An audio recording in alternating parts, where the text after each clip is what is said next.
தில்லுக்கு துட்டு part 1 and part 2 இந்த franchise நம்மள தியேட்டர்ல எவ்வளவு சூப்பரா என்டர்டெயின் பண்ணுச்சு அப்படின்றது நம்ம எல்லாருக்குமே தெரியும். Are you ready for the game? அதனுடைய தொடக்கமா பார்ட் 3 பேரை மட்டும் கொஞ்சம் மாத்திருக்காங்க. டேர் டெவில் ரிட்டர்ன்ஸ் அப்படின்னு சொல்லி படம் ஓப்பன் ஆன இடத்துலயே இது வந்து ஒரு ஃபேண்டசி பேய் படம் அப்படின்றத எடுத்தோடனே காட்டிடுறாங்க. நீங்க ரொம்பலாம் யோசிக்க வேணாம். படத்தினுடைய ஸ்டார்டிங்லேயே நீங்கள் அடுத்த 3 மணி நேரத்துக்கு சிரிச்சுட்டு என்ஜாய் மட்டும்தான் பண்ண போகிறீங்க, நிறைய லாஜிக்லாம் யோசிக்காதீங்கன்றதை ஃபஸ்ட்டே செட் பண்ணிட்டாங்க. ஊர் ஃபுல்லாக சூதாட்டத்துக்கு அடிமையாக இருக்குது. அந்த நேரம் பார்த்து கவர்மெண்ட் சூதாட்டத்தை பேன் பண்ணிடுறாங்க. பட் மக்களுக்கு ஒரு க்யூரியாசிட்டி, நம்ம வந்து இத்தனை நாளாக பண்ணிட்டு இருந்த ஒரு விஷயத்த பண்ண முடியாமல் போயிடுச்சு, திருட்டுத்தனமாவது சூதாட்டத்தில் ஈடுபட்டுறணும் அப்படின்னு நினைக்கிற எல்லாரையும் வளைச்சு போட நம்ம பேய் படத்தில் யூஸ்வலாக பார்த்தா மாதிரி ஒரு லேண்ட்ஸ்கேப்பில் லைட் ஹவுஸ் பக்கத்தில் ஒரு பாலடைஞ்ச ஒரு ஃப்ரெஞ்ச் பேலஸ் இருக்குது. அந்த பேலஸ்க்குள்ளே ஒரு ஃப்ரெஞ்ச் ஃபேமிலி இருக்காங்க. அவங்க வீட்டுக்குள்ளேயே நம்ம அந்த ஹாலிவுட் படத்துலலாம் இந்தியானா ஜோன்ஸ்லலாம் பார்த்த மாதிரி நிறையா உள்ளுக்குள்ளேயே வந்து அவங்க கேம்ஸ்லாம் செட் பண்ணி வச்சுருக்காங்க. பட் அது நம்ம நினைக்கிற மாதிரி ஜாலியான கேம்லாம் கிடையாது. அந்த கேமோட பேர் வந்து வின் ஆர் ரன். அந்த மாளிகைக்குள்ள என்ட்ரி அப்படின்னு ஒரு டோர் இருக்குது, எக்ஸிட் அப்படின்னு ஒரு டோர் இருக்குது. இந்த என்ட்ரி டோர் வழியாக உள்ளே போயிட்டு எக்ஸிட் டோர் வழியாக வெளியில் உயிரோடு வந்தால் மட்டும் போதும், நம்ம ஜெயிச்சா மாதிரி கணக்கு. அப்போ நம்ம வச்ச காசு 50 மடங்கு அதிகமாக நமக்கு கிடைக்கும். இதை பேராசையாக நினச்சிக்கிட்டு எல்லாரும் வந்து காசை கொட்டி திருட்டுத்தனமாக உள்ளே போகணும்னு நினைக்கிறாங்க. பட் அங்கே தான் பெரிய ட்விஸ்ட். அவங்க அந்த கேம் செட் பண்ணதே இந்த வலைக்குள்ளே வர மனுஷங்களெல்லாம் கொல்றதுக்காக தான். அப்படி இந்த கேமில் ஈடுபடுற ஒவ்வொருத்தராக மாயமான முறையில் காணாமல் போயிடுறாங்களேன்னு சொல்லிட்டு ஊர் மக்களுக்கெல்லாம் பெரிய டவுட்டு. கடைசியாக உண்மையை கண்டுபிடிச்சி அந்த ஃபேமிலியை அந்த பேலஸோடு சேர்த்து கொன்று எரிச்சிடுறாங்க. அவங்க பேயாக மாறுறாங்க. இதுதாங்க கதை. சந்தானம், மாறன் அவங்க ஒரு கேங்கு, ரெடின் கின்ஸ்லி, ஃபிஃப்சி விஜயன் அவங்க ஒரு கேங்கு, முனிஷ்காந்த் ஒரு தனி கேங்கு, மொட்டை ராஜேந்திரன், தங்கதுரை ஒரு தனி கேங்கு. இவங்க 4 கேங்குக்குள்ள ஒரு பண மூட்டை மாட்டிக்குது. அந்த மூட்டை கடைசியாக யாருக்கு போகுது அப்படிங்கிறது தான் கதை. உதாரணத்துக்கு மொட்டை ராஜேந்திரன் கேங் வந்து பயங்கரமாக மணிஸ் லெவலுக்கு பிளான் பண்ணி ஃபிஃப்சி விஜயன் கின்ஸ்லி கிட்டேருந்து அந்த பணத்தை அடிச்சிடுறாங்க. அங்கேருந்து முனிஷ்காந்த் கேங் அடிச்சிடுறாங்க. முனிஷ்காந்த் கேங்கிட்டேருந்து திரும்ப மொட்டை ராஜேந்திரன் அடிக்க அது தப்பி தவறி சந்தானம் கைக்கு வந்துடுது. அந்த நேரத்தில் போலீஸ்கிட்ட மாட்டக்கூடாதுன்னு சொல்லி எங்கேயாவது பதுக்கி வைக்கணுமேன்னு சொல்லி யூஸ்வலாக நம்ம பேய் படத்தில் பார்த்த மாதிரி அந்த பங்களா கண்ணு முன்னாடி வருது. அந்த பங்களா உள்ளே வச்சிடுறாங்க. அடுத்த நாள் அந்த பணத்தை தேடி எடுக்கணும்னு நினைக்கிறப்போ அந்த பணம் அங்கே இல்லை, உள்ளே யாரோ எடுத்துகிட்டு போயிருக்காங்க. அந்த இடத்துல தான் பெரிய ட்விஸ்ட்டு. தேட்டராக எல்லா படத்தையும் ப்ரொமோட் பண்ணிட்டு இருந்த கூல் சுரேஷ் அவருடைய என்ட்ரி.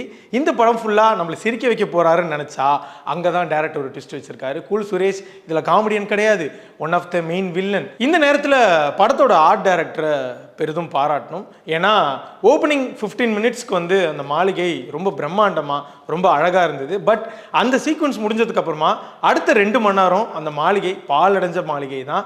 அதுக்குள்ளே நிறைய கேம்ஸ், மேஸ்ன்னு சொல்லி நிறைய புது புது விஷயங்கள் ஆட் பண்ணும். பட் அச்சு அசலாக அது செட்டுங்கிறதே தெரியாத அளவுக்கு ரொம்ப ஹார்ட் ஒர்க் பண்ணியிருக்காங்க ஆர்ட் டைரக்டர். அந்த மாளிகைக்குள்ளே போனதுக்கப்புறம் வழக்கம் போல் காமெடி தாங்க அங்கே ஸ்டார்ட் ஆகுது. படத்தினுடைய எண்டு வரைக்கும் நம்மளை சிரிக்க வைக்க, பயமூத்த, அழ வைக்கன்னு சொல்லி ஒரு பவர் பேக்டு ஒரு ஃபேமிலி என்டர்டெய்னர் தான் இந்த டிடி ரிட்டர்ன்ஸ். ஸோ ஸ்டார்டிங்கில் வந்து சந்தானம் அண்ட் கேங் வந்து விளையாடுறதுக்காக உள்ளே போகிறாங்க.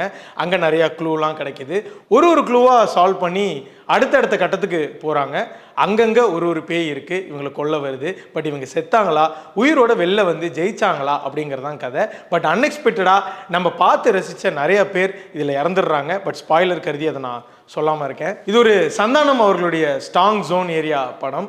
ஸோ வழக்கம் போல் அவருடைய காமெடிலாம் எப்படி இருக்க போகுது, பட் இப்போ இருக்கிற காலகட்டத்துக்கும் ட்ரெண்டுக்கும் என்னென்ன விஷயங்கள்லாம் அவர் மெருகேற்றி மாற்றிருக்காரு அப்படிங்கிறதெல்லாம் நம்ம எக்ஸ்பெக்ட் பண்ணிட்டு போய் உக்காந்தா நிறையா ஒர்க் பண்ணியிருக்காங்க ரைட்டிங்கில்.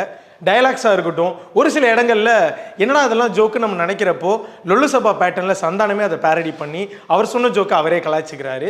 இந்த ஒரு விஷயங்கள்லாம் நம்ம பார்த்து ரசித்த லொல்லு சபா டைமில் இருக்கக்கூடிய சந்தானத்தை ஞாபகப்படுத்துது. பட் என்ன கேட்டால் டயலாக்குடைய ரைட்டிங்கில் இன்னும் கொஞ்சம் மெனக்கடல் எடுத்திருக்கலாம். ஏன்னா தில்லுக்கு துட்டு பார்ட் 2ல வந்து அந்த மாளிகைக்குள்ளே போனதுக்கு அப்புறமா ஒரு ஹை செட் பண்ணால் கிளைமேக்ஸ் வரைக்கும் அதே ஹை இருக்கும், டைலாக் சூப்பராக இருக்கும், நம்ம எல்லாருமே பயங்கரமாக சிரிக்க வச்சுருப்பாங்க. பட் இந்த இடத்துல வந்து ஒவ்வொரு இடத்துல ஒரு ஹை பாயிண்ட் போகுது, பட் இதே மாதிரியே அடுத்து இன்னொரு 5 நிமிஷம் இருக்கும்னு நினைக்கிறப்போ டக்குன்னு டவுன் ஆகிடுது. இன்னொரு விஷயம் சொல்லணும், சந்தானம் ஜோக்னாலே பாடி ஷேமிங் ஜோக் தாங்க, அடுத்தவங்களை வந்து இந்த மண்டையா அந்த மண்டையான்னு சொல்லி பேசுகிறவங்க தாங்க அப்படின்னு சொல்லி நிறையா மீம்ஸ் வந்து நம்ம பார்த்துருப்போம். இதெல்லாம் மனசில் வச்சுருந்துருக்காரு சந்தானம் அவர்கள். படத்தினுடைய இறுதி வரைக்கும் அவர் ஒரு பாடி ஷேமிங் ஜோக் கூட சொல்லலை. பட் ஸ்டில் அங்கே தான் ஒரு பெரிய ட்விஸ்ட். படத்தினுடைய வில்லன் ஒரு பெரிய தப்பு பண்ணிடுறாரு. அங்கே நம்ம எல்லாரையும் சிரிக்க வைக்க ரொம்ப கரெக்டான இடத்துல நானும் பாடி ஷேமிங் ஜோக் பண்ண வேணான்னு தான் நினைக்கிறேன், பட் ஒன்னெல்லாம் நான் பண்ணாமல் போனால் ஆடியன்ஸ் என்ன திட்டுவாங்க அப்படின்னு அவர் சொல்கிற இடத்துல ஆடியன்ஸும் கனெக்ட் ஆகி பயங்கரமாக கைத்தட்டி விசில் அடித்து என்ஜாய் பண்ணாங்க. அந்த மூமெண்ட் நம்ம ஒரு செகண்ட் நம்ம பழைய சந்தானத்தை பார்த்த மாதிரி இருந்தது.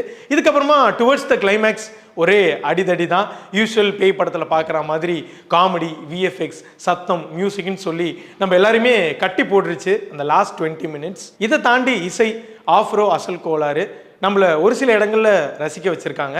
குறிப்பாக அவங்களுடைய மிகப்பெரிய ஹிட்டான ஜொர்த்தால பாட்டை ரொம்ப ஒரு க்ரூஷுவலான ஒரு மொமெண்ட்டில் ரெடின் கிங்ஸ்லிக்கு போடுறாங்க. அந்த மொமெண்ட் தேட்டரில் எல்லாருமே பயங்கரமாக கத்தி விசில் அடித்து சிரிக்கிற ஒரு மொமெண்ட்டாக இருக்குது. ஸோ ஓவராலாக DD Returns it's a family என்டர்டெய்னருங்க. இன்றைக்கி வெளியான படங்களில் டிடி ரிட்டர்ன்ஸ் நல்ல பாசிட்டிவ் ரெஸ்பான்ஸ் வந்துட்டுருக்கு. ஜெயிலர் ஆகஸ்ட் 10 ரிலீஸ் ஆகுது. அது வரைக்கும் இதே மாதிரி நல்ல ரெஸ்பான்ஸோட தியேட்டரில் இந்த படம் கேரி ஆச்சுன்னா சந்தானம் அவர்களுடைய படங்களுடைய லிஸ்ட்டில் இந்த படம் ஒரு பெரிய கலெக்ஷன் அடித்த படமாக மாறும். சந்தானத்துக்கு கம்பாக்காக கூட இது மாறலாம். ஸோ டிடி ரிட்டர்ன்ஸ் படம் பார்த்துட்டு உங்களுக்கு என்னென்னலாம் பிடிச்சிருந்துச்சு, என்னென்னலாம் பிடிக்கல அப்படின்றத கமெண்ட் பண்ணுங்கள்.